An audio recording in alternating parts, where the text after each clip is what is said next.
A mini band exercise now with the band around the toes. We're actually going to travel here, so I want to keep my feet wide and keep the band stretched. So it's a tiny little step from a low position and a tiny little follow-up step. We don't want to let this foot come slamming into this one. We go here, we would do the prescribed number of reps in one direction, and then we would go the opposite direction. Stay low, stay upright at the same time, and stay stretched. I'm kneeling now with the mini band still around my toes, and I want to point that toe and really extend that leg, and then lifting from the hip, just a little flutter kick. Try to keep your back from hyperextending, extend your head forward, lift, and kick. With the band around my toes, I'm going to cross one foot over, balance now on my left foot. I want to drive my right heel up, keeping the foot over there. And what we're working on is the inside of the thigh here. And we will add to this by right leg, left arm, overhead reach. So we're tensioning the chain. This is balanced, cross-footed, high knee lift with the opposed arm reach. This is a low position, one leg balanced movement in which I've got the band around my left ankle. That's going to be my balance leg, my balance foot. It's around my right toe. I'm going to go down as low as I can be, and I want to stay in this position now, and then balance and extend that leg back and push and try to maintain a nice, stable, balanced, low position on the balanced foot. A slight little traveling movement with the mini band. Again, the band around the toes. 3-step shuffle and hold. So I want to go step, step, stop. Step, step, stop. Step, step, stop. Just a little pause on the third count to hold your balance. Dynamic warm-up. Ours begins with skipping. It seems a simple movement, but it's a little bit more complicated. For one thing, we've got to get the arms involved. We've got to get the timing involved. We have to make sure we're not bringing the same side hand and knee up at the same time. So we want to be light, we want to be tall, we want to be nice and easy. Thumbs up, hands relaxed. You're going to skip forward about 15 meters and then skip backward 15 meters. Nice and light. You're on your toes, never hitting your heels down. This is a lateral shuffle in our dynamic warm-up, and what we want to do is don't let the feet cross over or bang together, and we're going to combine some upper body sort of like low, high, low, high. Just shuffle, swing your arms, and when you get 15 meters down, reverse. Just a shuffle. One priority of the warm-up is to get hips warm and loose and ready to compete or to train. And we're going to do a forward and backward crossover skip. And we want big, sort of noisy hips here, stepping over. And when you get to the other end, you have to still take time to get this foot across. And you have time because that little skipping motion permits you to hop on one foot and make the rotation. Forward and backward crossover skip. Quick step carioca. Why quick step? What's quick? We're not moving fast in that direction, but what we want to do is lots of quick hip turns. We want to make sure the hips turn fully forward and back. Quick feet, light feet. These are little, light, rhythmic zigzag bounds, not leaps. We're not going for maximum distance here. All we want to do is go from toe to toe, swinging the arms, light. And I like to recommend people bring their feet together and going backwards, tapping one ankle with the free foot forces you to have that balance moment. I'm going to skip sideways now, and the only rule that I'm going to follow is that I'm going to not let my feet cross over. So I have to get all the motion from this back leg, my push-off leg, and going back the other way. Drive the knee up, swing the arms, push, and skip. This is diagonal skipping, and maybe the easiest thing to do is to begin skipping in place and then push yourself from side to side and then go backwards. Your hips move slightly laterally and your feet are coming down slightly wider than if you're straight ahead skipping. Now in the movement progresses to greater complexity. So what we want to do in the warm-up is, this is going to be 2 bounds forward and 1 bound laterally. We want to make nice straight lines. So I'm going to go bound, bound, bound, bound, bound, bound, bound, bound, bound. It's important to bound straight laterally and then be able to land and hold that glide ski footing. We will put this high skip movement in towards the end of the warm-up. When you're ready for it, what we want to do is just really hit the ground and bounce up and drive that knee up. And it's not about going fast, it's about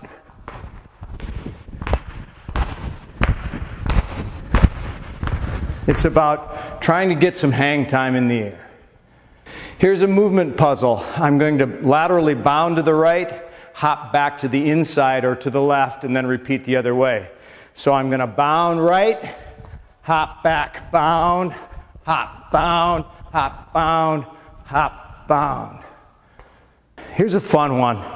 I'm going to bound to the right and rotationally bound back to my left. And each time I bound, I'm going to turn 90 degrees. And I'll do these until I've come full circle, and then I'll repeat the process the other way. So I'm going to move bound to the right, so this will be a counter-clockwise pattern. Here we go. Bound, rotate, bound, rotate, bound and rotate, and back to the beginning. Then I would repeat in the other direction. Here's a corollary movement puzzle to the lateral bound, an inside hop. Now I'm just going to hop to the outside. So the bound is to the right and the hop is to the right. Left and left, right and right, left and left, right and right. Using a medicine ball now, I want to do a reverse facing side to side wall bounce. And there are a couple things that are really important. One biggest thing is letting the offside heel move and rotate, because that protects your spine. That's how you take care of that beautiful chain that's the spine. And then I want to turn my head, catch the ball, and I want to throw it so that it comes back to where I need it. If I throw it too far behind me, it's going to come back and hit me in the leg. So play with this a little bit. Feel that movement, feel your hips shifting, and then do it. I'm going to use 2 dumbbells here, and I'm going to do a simple squat with a Nordic pole action. So the arms are fairly straight. We don't want to hyperextend elbows here. The first set that I'm going to do is with the poles swinging down as I descend, and then swinging up with the ascent. This is squat and 2-arm Nordic poles swinging down on the descent. Now for fun, I want to do the Nordic pole swings with the dumbbells with the squat, but I want the poles to swing up as I bend my knees and descend. So here to there. Counterintuitive, much more of a strength component, and you will feel this in your core as your shoulders connect to your core. On the ground now, I'm going to do a movement called prone turtle. Turtles would love to be able to do this. The wider your hands are and the farther they are from your feet, and the wider your feet are, the harder this movement gets. So if you're practicing, bring your hands in close, bring your feet close to you, and then the movement is just to twist and balance and hold. So when you do that, long and wide and low with your hips low, it looks like that, and then that. Take your time, bring your foot underneath you, and bring it back, prone turtles. I have straps and handles here. These are anchored above, but they could be anchored on the wall as well. I'm just going to do a simple row up. So I'm going to lean back into this position, and if I want to make this movement harder, I'm going to get lower, because that means I'm working against a greater percentage of full gravity.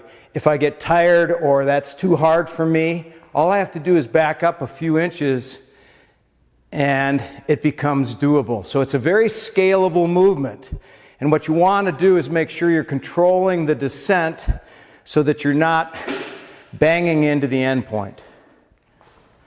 The basic squat, parallel stance, squat to toe raise. I like to include a touch on the floor because that means that we're going to get down low here. Come up tall, finish tall. And to do this with the toe raise at the end, this should take about 1 rep per second when you get moving. Here is an alternating forward lunge with a twist. The lunge that we do does not include a back knee bend. It's a straight, strong leg and a strong connection as you reach across. Step all the way back to standing. Step out, balance, twist, and reach to the floor. Now this is a 12-inch step, and you will adjust the size of the step based on where you are in your training program. I'm going to do an alternating forward step up.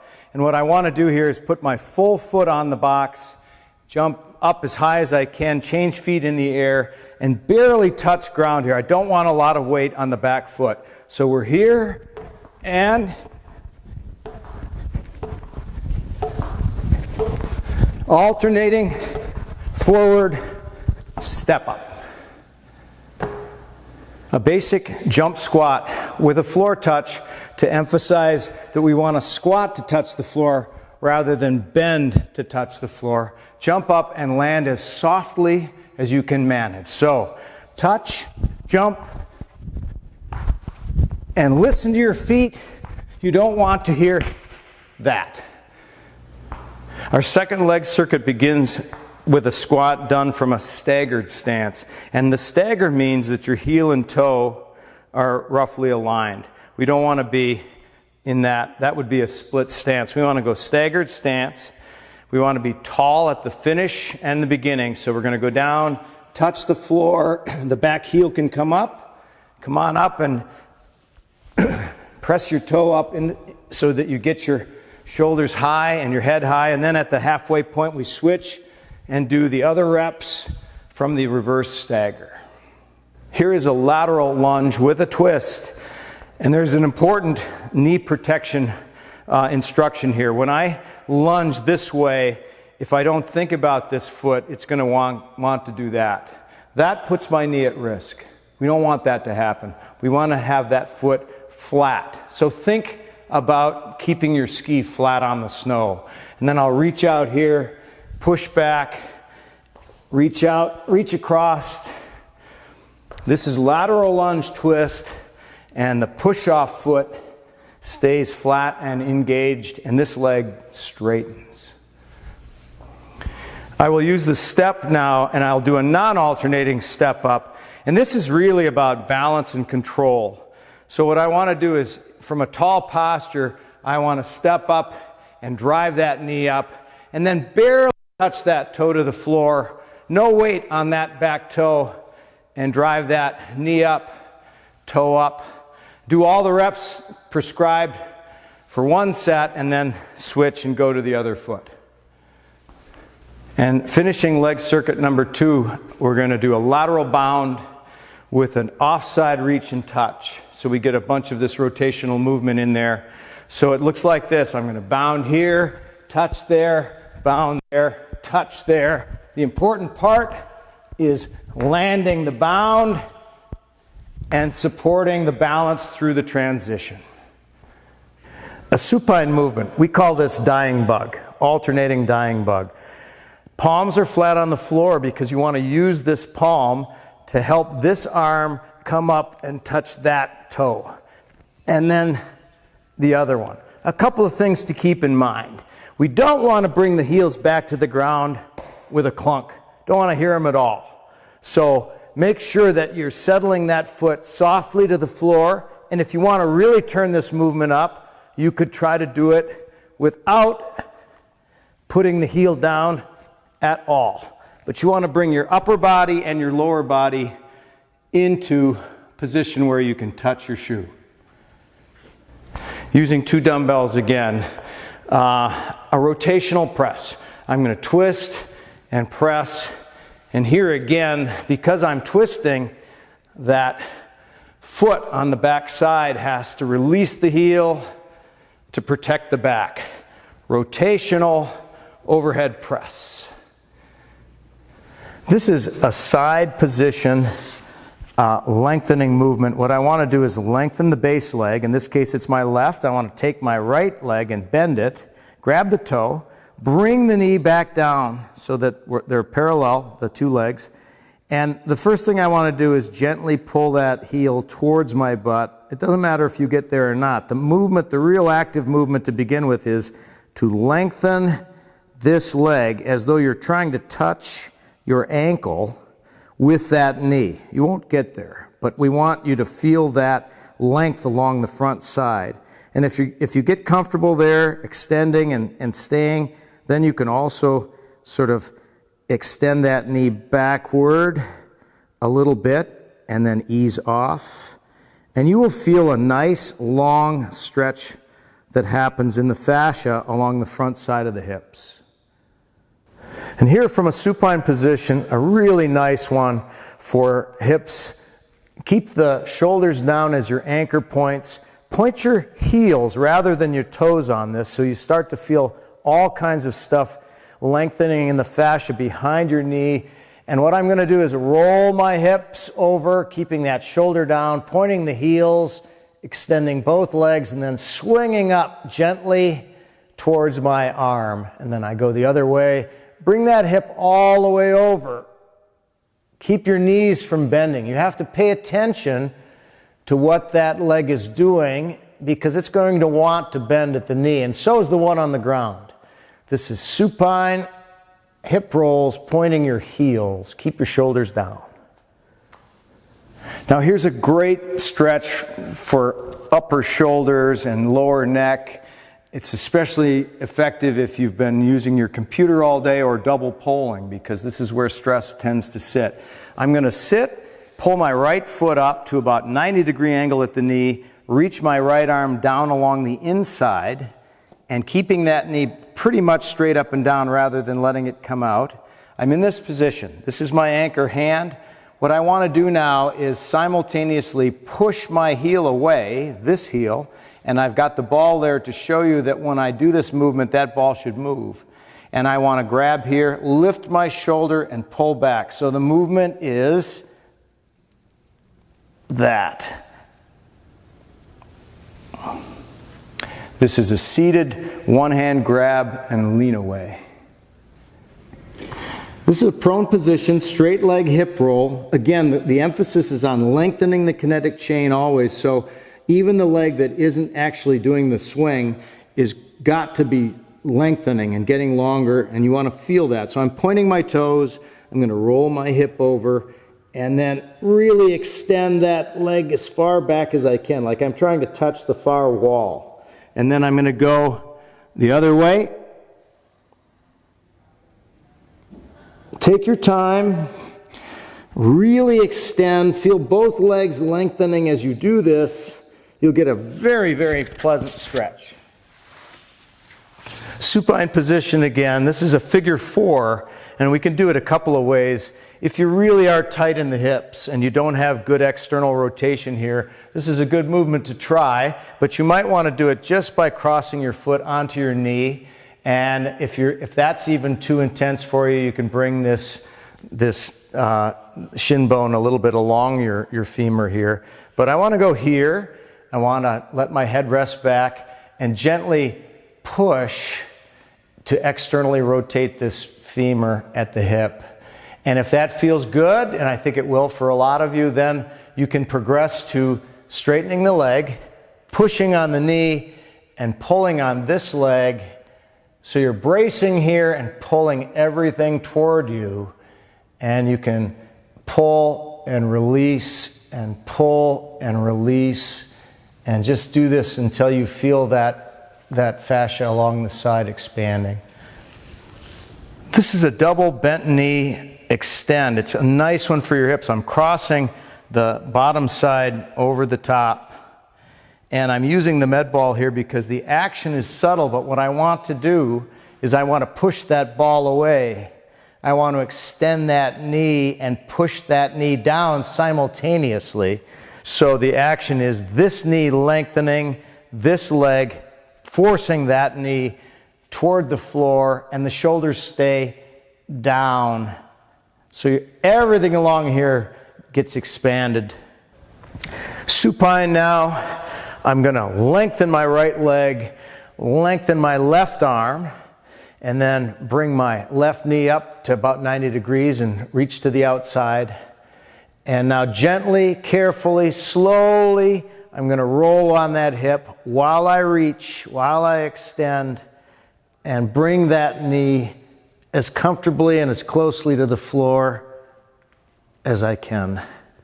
And I might want to stay there for a second and re-emphasize the extension of this arm and this leg to really feel that stretch. And then I'll come back to the center, change sides, and repeat the movement the other way. This is an up, back, and over sort of movement. And when you get towards the end, you're going to feel the stresses on your cervical spine, on your neck. And so you have to be careful. Go slowly and only go so far as you feel comfortable. And then when you finish, you roll back up, legs are straight. And when you get to this position, just push your hips straight up to reset. Don't let your back round over like this, because that's not going to do any good for you. Back here, extend, and then all the way back up, push up. You'll do this for about 6 to 10 repetitions. This is called crow, and what it is it starts in a deep squat position. Your elbows are inside of your knees, and you put your hands out front and gradually place your hands on the floor and bring your knees and weight forward while letting your elbows bend out. And what they do then is they give sore and tired adductors and groins a very nice stretch. You bring your weight forward, you can ease off, and once you're there, you can just wiggle your hips from side to side, wiggle forward and backward. Make it feel like you want it to feel. Make it feel good. And when you finish, rock yourself back, stand tall, feel good.